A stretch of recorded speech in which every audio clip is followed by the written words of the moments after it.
اعوذ باللہ من الشیطان الرجیم بسم اللہ الرحمن الرحیم۔ تو آج ہم سید ابو العلا مودودی کی جو مشہور تفسیر ہے تفہیم القرآن، اس کے ایک بہت ہی بنیادی حصے کا جائزہ لے رہے ہیں، یعنی سورۃ الفاتحہ، قرآن کی پہلی سورت اور ظاہر ہے بہت اہم۔ جی بالکل۔ ہمارے پاس تفہیم القرآن سے کچھ حصے ہیں جو اس سورت کے معنی اور پس منظر کو سمجھنے میں مدد دیں گے، تو کوشش یہ ہے کہ اس گفتگو سے سورۃ الفاتحہ کے اصل پیغام تک پہنچیں۔ بالکل، اور دیکھیں سورت فاتحہ کا نام ہی فاتحہ خود بتا رہا ہے، یعنی وہ چیز جو کسی مضمون یا کتاب کا آغاز کرے، افتتاح کرے، تو یہ قرآن کا دیباچہ ہے۔ افتتاح کرنے والی، ٹھیک جی، اور روایت سے یہی پتہ چلتا ہے، بلکہ معتبر روایت سے، کہ یہ نبوت کے بالکل شروع کے زمانے میں نازل ہوئی تھی، بلکہ شاید یہ پہلی مکمل سورت ہے جو نبی کریم صلی اللہ علیہ وسلم پر نازل ہوئی۔ پہلی مکمل سورت؟ جی، اس سے پہلے صرف کچھ آپ کہہ لیں متفرق آیات آئی تھیں۔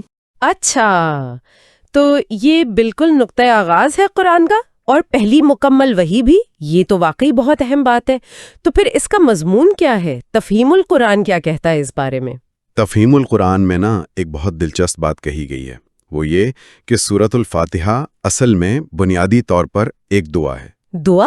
جی، دعا یہ اللہ تعالیٰ نے خود ہر اس انسان کو سکھائی ہے جس کی کتاب کو مطالعہ شروع کریں، اور اسے قرآن کے شروع میں رکھنے کا مطلب ہی یہ ہے کہ بھئی اگر تم واقعی اس کتاب سے فائدہ اٹھانا چاہتے ہو تو پہلے رب کائنات سے اسی سے ہدایت مانگو، دعا کرو۔ اچھا، تو یہ صرف ایک رسمی قسم کا دیباچہ نہیں بلکہ باقاعدہ رہنمائی کی درخواست ہے۔ جی بالکل بالکل، اور دیکھیں انسان کی فطرت ہے وہ اسی چیز کی دعا کرتا ہے جس کی اسے طلب ہوتی ہے، ضرورت محسوس ہوتی ہے، اور جب وہ سمجھتا ہے کہ ہاں یہ چیز دعا سننے والے کے اختیار میں ہے، صحیح، تو قرآن شروع کرنے سے پہلے یہ دعا مانگنا یہ گویا ایک طرح کا اقرار ہے کہ علم کا، ہدایت کا اصل سرچشمہ تو اللہ ہی ہے اور اسی سے مانگنا ہے۔ اور تفہیم میں اس تعلق کو بہت خوبصورت کہا گیا ہے کہ یہ کتاب اور مقدمے کا تعلق نہیں ہے، بلکہ یہ تو دعا اور جواب دعا کا تعلق ہے۔ بالکل بالکل، یہی نقطہ ہے۔ بندہ دعا کر رہا ہے، اے پروردگار مجھے راستہ دکھا، میری رہنمائی کر، اور جواب میں پروردگار پورا قرآن اس کے سامنے رکھ دیتا ہے کہ یہ ہے وہ ہدایت، یہ ہے وہ رہنمائی جس کی درخواست تو نے مجھ سے کی تھی۔ واہ، یہ تصور تو بہت گہرا ہے۔ جی، یہ سورۃ الفاتحہ کی اہمیت کو بہت بڑھا دیتا ہے۔ چلیں اب سورت کے متن پر آتے ہیں۔ جی، شروع ہوتا ہے بسم اللہ الرحمن الرحیم سے، جی، اللہ کے نام سے جو رحمان اور رحیم ہے۔ تفہیم میں اس کی کیا اہمیت بیان ہوئی ہے؟ تفہیم القرآن یہ واضح کرتا ہے کہ یہ اسلامی تہذیب کا ایک بنیادی اصول ہے کہ ہر کام اللہ کے نام سے شروع کیا جائے۔ یہ صرف ایک رسم نہیں ہے۔ جب آپ شعوری طور پر سوچ سمجھ کر یہ کرتے ہیں تو اس کے بڑے گہرے اثرات ہوتے ہیں۔ تفہیم میں مختصراً 3 بڑے فائدے بتائے گئے ہیں۔ اچھا، وہ کیا ہے؟ پہلا تو یہ کہ انسان بہت سے برے کاموں سے خود بخود بچ جاتا ہے، کیونکہ جب وہ اللہ کا نام لینے لگے گا تو ایک لمحے کو سوچے گا ضرور کہ کیا میں جو کام کرنے جا رہا ہوں وہ اس لائق بھی ہے کہ اس پر اللہ کا پاک نام لیا جائے۔ بات تو صحیح ہے۔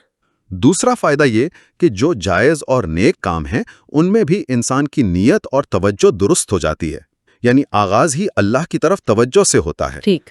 اور تیسرا اور شاید سب سے بڑا فائدہ یہ ہے کہ جب بندہ اللہ کا نام لے کر کام شروع کرتا ہے تو اللہ کی مدد، اس کی تائید، اس کی توفیق شامل حال ہوتی ہے، کام میں برکت ہوتی ہے اور شیطان کی مداخلت سے حفاظت رہتی ہے۔ صحیح۔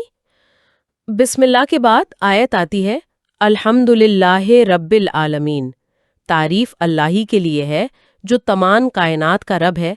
دعا تو آگے آ رہی ہے، یہاں ایک دم تعریف سے آغاز کیوں؟ یہ اصل میں دعا مانگنے کا سلیقہ، ادب سکھایا گیا ہے۔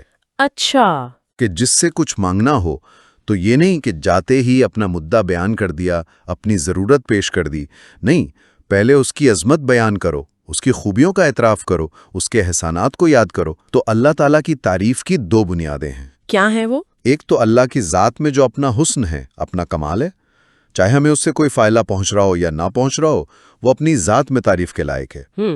اور دوسری وجہ ہے اس کے احسانات جو ہم پر ہیں، ہماری زندگی، یہ کائنات، یہ سب کچھ۔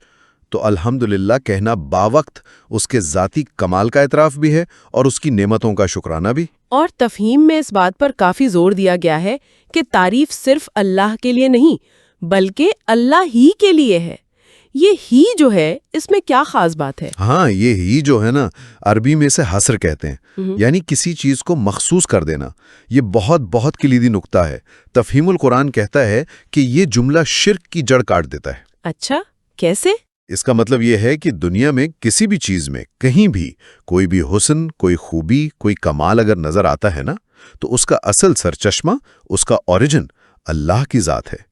کسی مخلوق کا کمال اس کا اپنا ذاتی نہیں ہے، وہ اللہ کا دیا ہوا ہے۔ ٹھیک۔ لہٰذا تعریف کا، پرستش کا، شکر گزاری کا، بندگی کا اصل حقدار وہ خالق ہے جس نے یہ کمالات عطا کیے، نہ کہ وہ مخلوق جس میں وہ کمال نظر آ رہا ہے۔ واہ، یہ تو توحید کا بالکل بنیادی نقطہ ہو گیا۔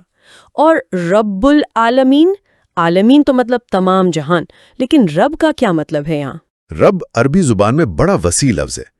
تفہیم القرآن کے مطابق یہاں 3 بنیادی معنی اہم ہیں جنہیں ذہن میں رکھنا چاہیے۔ جی۔ ایک، مالک اور آقا، یعنی وہ ہمارا اونر اور ماسٹر ہے۔ دوسرا، مربی، پرورش کرنے والا، نگہبان، ضرورتیں پوری کرنے والا، جو ہمیں پال رہا ہے۔ ٹھیک۔ اور تیسرا، فرمانوا، حاکم، منتظم، یعنی سوورن، رولر، جو نظام چلا رہا ہے۔ تو اللہ تعالیٰ ان تینوں بلکہ تمام معنوں میں تمام جہانوں کا یعنی عالمین کا رب ہے۔ وہی سب کا مالک ہے، وہی سب کو پالنے والا ہے، اور وہی سب کا حقیقی حاکم ہے۔ اس کے فوراً بعد پھر سے الرحمن الرحیم آ گیا۔ بسم اللہ میں بھی تھا، یہاں پھر تفہیم اس تکرار کی کیا وجہ بتاتا ہے؟ یہ اللہ کی رحمت کی جو بے پناہ وسعت ہے نا، اور کثرت، اس پر زور دینے کے لیے ہے۔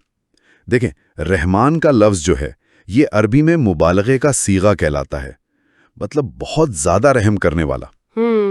لیکن اللہ کی رحمت اتنی زیادہ ہے، اتنی وسیع ہے کہ شاید یہ ایک لفظ بھی اس کا پورا حق ادا نہ کر پائے۔ اس لیے اس کی مزید تاکید کے لیے، اس کی فراوانی، اس کے تسلسل کو ظاہر کرنے کے لیے رحیم کا لفظ بھی ساتھ استعمال کیا گیا۔ اچھا، یعنی ایک لفظ کافی نہیں تھا؟ آپ کہہ سکتی ہیں۔ تفہیم میں مثال دی ہے کہ جیسے ہم اردو میں کسی کی فیاضی بتانے کے لیے کبھی سخی کہتے ہیں، پھر زور دینے کے لیے داتا بھی کہہ دیتے ہیں، یا رنگت کے لیے گورا کہہ کر پھر چٹا بھی کہہ دیتے ہیں۔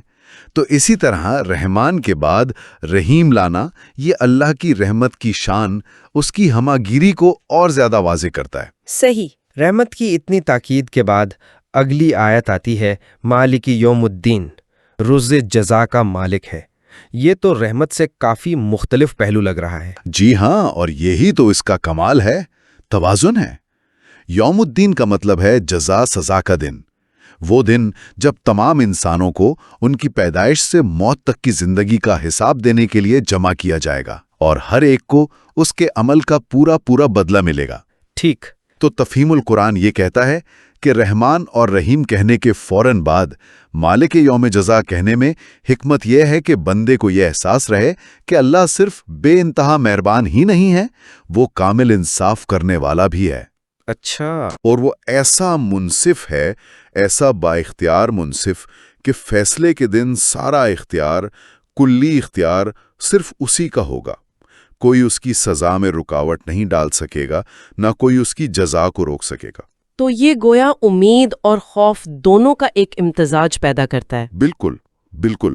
ربوبیت یعنی رب العالمین، اور رحمت یعنی الرحمن الرحیم سے اللہ کی محبت دل میں آتی ہے، اور مالک یوم جزا ہونے سے اس کا ڈر، اس کا خوف اور اپنی ذمہ داری کا احساس پیدا ہوتا ہے۔ یہ سمجھ آتی ہے کہ ہمارا انجام اچھا یا برا پوری طرح اسی کے ہاتھ میں ہے، اور ہمیں اپنے کیے کا جواب دینا ہے۔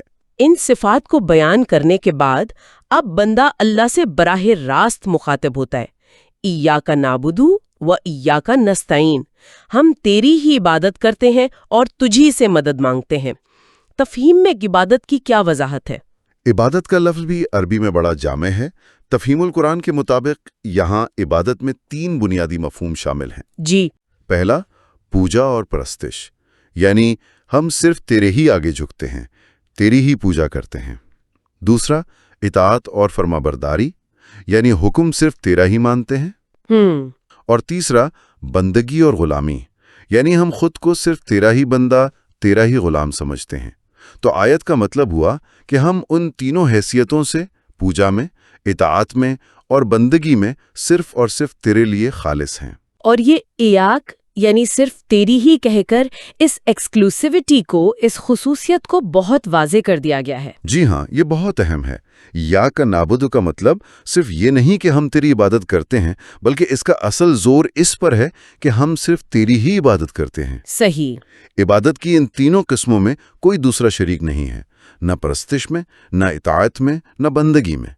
اور بالکل اسی طرح وَإِيَّاكَ نَسْتَعِينُ میں بھی وہی حصر ہے، وہی تاکید ہے کہ ہم مدد بھی صرف تجھ سے مانگتے ہیں۔ اور اس کی وجہ واضح ہے، جب وہی رب العالمین ہے، وہی رحمان الرحیم ہے اور وہی روز جزا کا مالک ہے، تو پھر مدد بھی تو اسی سے مانگی جانی چاہیے نا، جس کے ہاتھ میں سارے خزانے ہیں، ساری طاقتیں ہیں، سارے اختیارات ہیں۔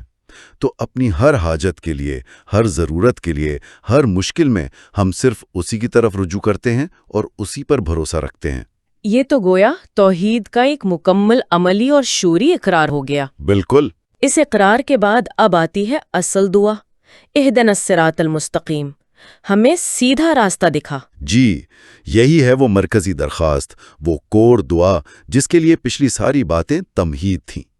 صراط مستقیم کا مطلب ہے وہ راستہ جو بالکل سیدھا ہو، جس میں کوئی ٹیڑھ نہ ہو، کوئی کجی نہ ہو، اور جو سیدھا منزل مقصود تک پہنچا دے۔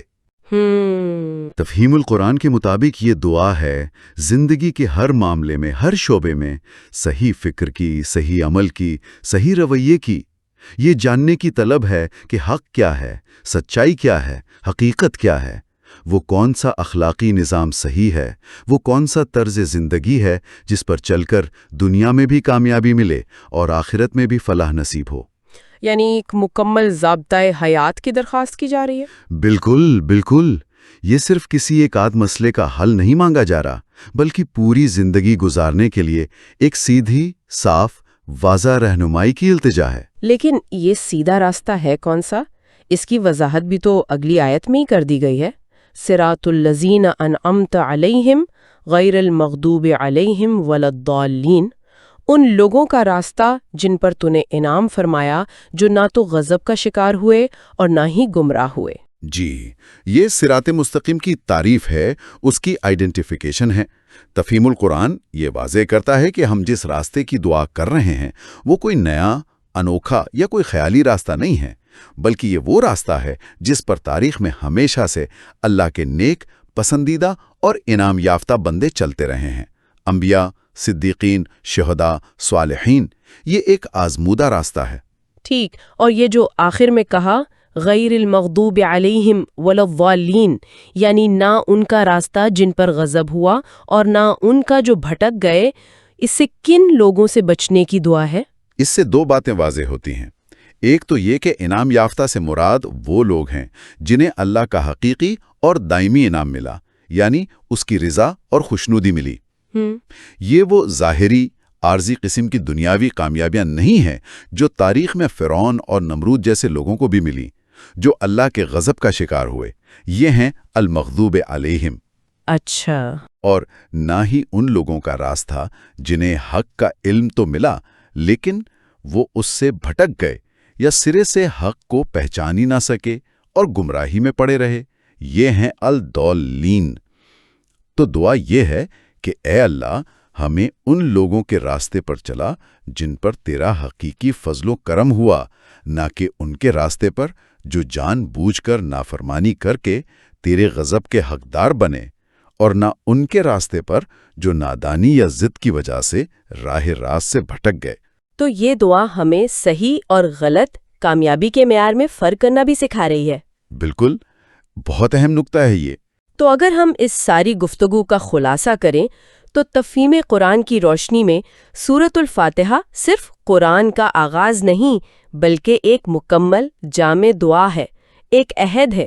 یہ اللہ کی حمد و ثنا، اس کی بنیادی صفات رب، رحمان، رحیم، مالک یوم الدین کے اقرار سے شروع ہوتی ہے۔ جی۔